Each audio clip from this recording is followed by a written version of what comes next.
Terminal 3. Punta kami Terminal 3. Punta kami Terminal 3. Dito Terminal 3.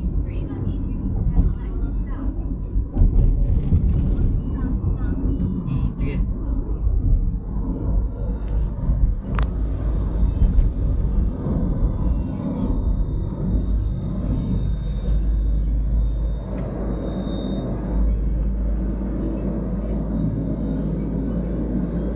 Parang sa ibang bansa lang na walang traffic.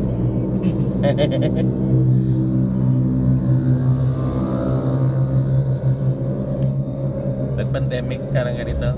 Hindi. Mas maano pa. Mas tahimik pa. Mas tahimik pa. Wala talaga sasakyan. Wala yung sasakyan. Kahit tao sa labas wala. Oo. Parang yung Makati nga, parang ghost town eh. Oo, Makati. Mga work from home, di ba? Oo, work from home. Tahimik na tahimik yung mga building sa Makati. Parang ghost city. Oo. Parang nagkagera. Ganun. Parang gera din naman yan. Ecological Oo.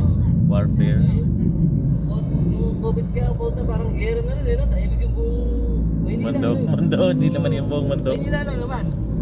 Kasi dito maraming arte rito.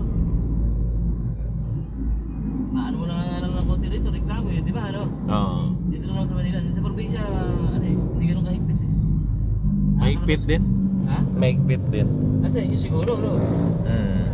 Mahigpit din sila sa ano, yung labas-masok na ano. Pero yung sa baryo-baryo, wala.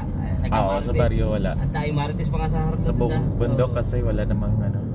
Ang tayong marites pa nga sa mga harap ng tindahan namin. Sila ko yung Saan kayo kuya? Nueva Ecija kayo. Nueva Ecija, parang wala. Yung tindahan namin doon sa may harapan namin na yun. Kapitbahay ng mga marites yun. Sila, yung mga kapitbahay namin, sila ko yung busyong.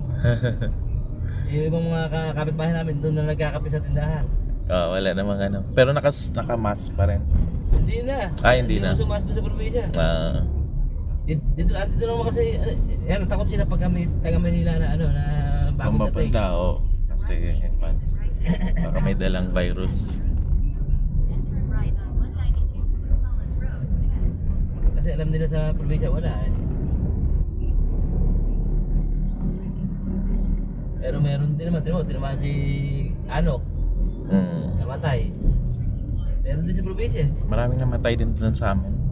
Yung si Tita Ine, namatay. Manok sa probinsya. Mas maigpit dito sa Manila.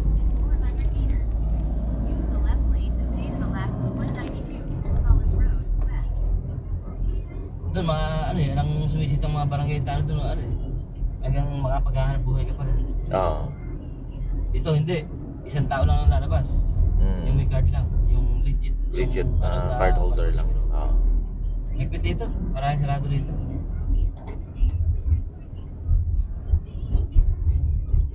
Sa probinsya maluwag. Kaya masarap talaga mamuhay sa probinsya. Kumbaga malaya, parang malaya yung pamumuhay mo. Walang kumukol. Walang. Kahit magpatuktok ka na radyo sa probinsya, kahit na dali. Kasi pakasamahan lang din eh. Mabait naman yung mga kapitbahay. Kaya naman nila, wala, birthday na naman, di ba? Hindi man araw-araw ka magkakaraoke. Oo. Dito sa Maynila, sa Pasay. Bawal. Hindi mo mapatugtog ng radyo. Mapatugtog mo, mahina. Matatanda na yung kapitbahay ko dyan sa Pasay. Ayaw na maingay yung mga matatanda, di ba? Gusto nila ng tahimik na buhay. Kaya napakatahimik yung bahay ko dyan sa yung lugar namin dyan. Kahit tanghal na yung tapat, makakatulog ka, walang maingay. karang probinsya na. Mas masarap pa naman sa probinsya kahit paano may malinis na may hangin. Maingay-ingay ng konti. Dito sa amin sa Pasay, tahimik talaga. Kami na magulo. Yung may-ari ng bahay, si Ate Presi, matanda. Umuupa lang kami dyan eh. Yung kapatid niya sa isang unit. Unit. Tapos matanda na rin yun, malapit na, alam ko malapit na rin si Ate Chet kasi hindi na makalakad eh. Matanda na eh. Tapos si Andy nasa trabaho, yung katabi namin, kapitbahay namin sila, yung tatlong bakla, nasa trabaho rin. Kami mag-ama, nasa trabaho rin. Kaya halos eh wala nang gabi na kami dumarating. Kaya halos eh parang wala rin tao rin. Walang tao rin. Ganun katahimik. 6 na pinto yun. Ay 5 pala. 5 pinto, puro mga tahimik yung tao. Kasi mga nasa trabaho na. Baka ibang pinto yung pinapasokan mo.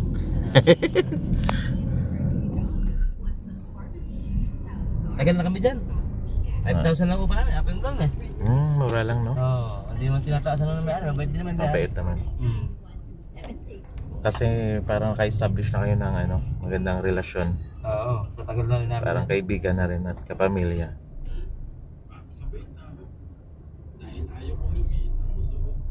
Kaya dito, studio type lang ano lang yun, pabot na parang 10,000 na. Oo. Pero may isang kwarto siguro sa baba, tapos Oo. kusina, parang tapos Kaya yung 5,000 lang. Para sa 6,000 yun, gano'n, di ba? 5,000, 6,000. Eh, sa amin, may taas pa eh. Kaya, mura na rin, di ba?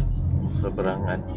Mga sa amin, may kusina, may banyo sa loob, may sala, tapos may taas. So, 5,000 lang, ayaw pa. Maluwang pa yung garahe ng labahan, nasa labas yung gripo rin sa labas eh. May sampayan sa labas, marami. Tapos may garahe pa yung motor ko sa loob. Kahit ilang motor yung garahe mo sa loob, pwede. Kahit Pwede. na 20 motor, maluwang eh, maluwang yung loob eh. Yung kotse lang hindi kasya. Kasi ano eh, May maliit yung gate. Pang motor lang yung kasya sa gate. Limited lang. Pero maliit yung gate niya, pero pagdating mo sa loob, maluwang naman. Kasya lang yung motor eh.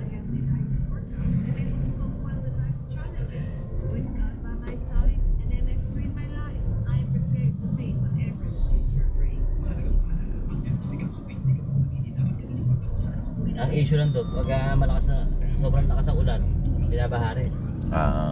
Yun ang issue.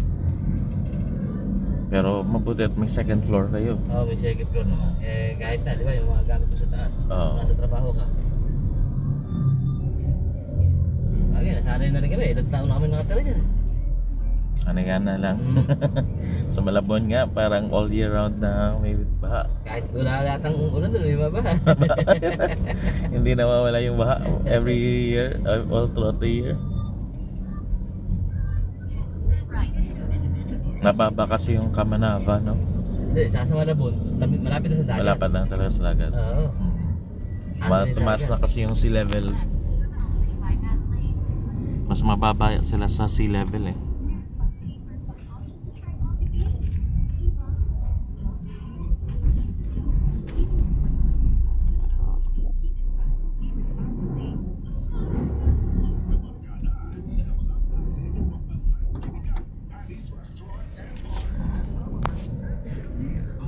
Pasahero ko kagabi, iwanan pa yung Bililig Chowking. 3 show pa na naman, tsaka isang kang yung mami. Nakita ko nasa nagtahan ako dadali ko ba yun? Ni-report ko, ewan ko lang. Kumbaga, kung tatawagan niya ako, di, ma'am ako, pabili na kayo, gigigas ko na sa inyo yung magkano pa yung, di ba, kasi naman pumunta pa ako ron. Saan daw sila? Hindi naman, taga Sampalo ko yun kaya lang medyo hindi ko natandaan yung lugar, Masisikip yung kalye sa area nila. Hindi na tumawag kagabi. Sabi niya, ang layo ko na, di ba, Para ano ibalik lang ko yan, pang hapunan mo. Ha? Hapunan mo na lang. Mabait yung binigyan ako ng pong Chowking. Hindi, kung tatawag ako, ano na lang, i-gigas ko na lang. Kaya ko na lang yung shop. Yung Para hindi na shop, ako pumunta sa kanila, di ba? Pwede rin. Bibili na uli sila paano gagawin? Hindi naman ako bigas na sila. Nakita ko yung Chowking nila, sabi ko, nasa nagtahan na ako, layo. Hindi nila na-check pag Nasa ano. ba, matagal to. Hindi niya na-check. Ako hindi ko rin napansin kasi nakatingin ako sa salamin, Sa kaliwa kasi siya bababa. Sandali lang ako, may motor pa parating. Siya lang mag-isa. Oo, siya lang mag-isa. Sandali lang ako, may motor pa parating. Kaya hindi ko rin napansin na may dalagdag sa niya. Chowking. Nangyaka ko yung kakainin na naiwan pa. Pasalubong siguro yun sana. 3 siya pa wala naman siya. Isang noodles. Siguro mga 300 pesos na naman siguro. Sabi ng bata, nasaan na yung pasalubong? Wala na, driver. naiwan ko sa sasakyan. Ano na niya, hindi niya na-check. Ako rin hindi ko rin na-check. Nakita ko, napansin ko, nasa nagtahan na ako, layo ko na. Ni-report ko naman.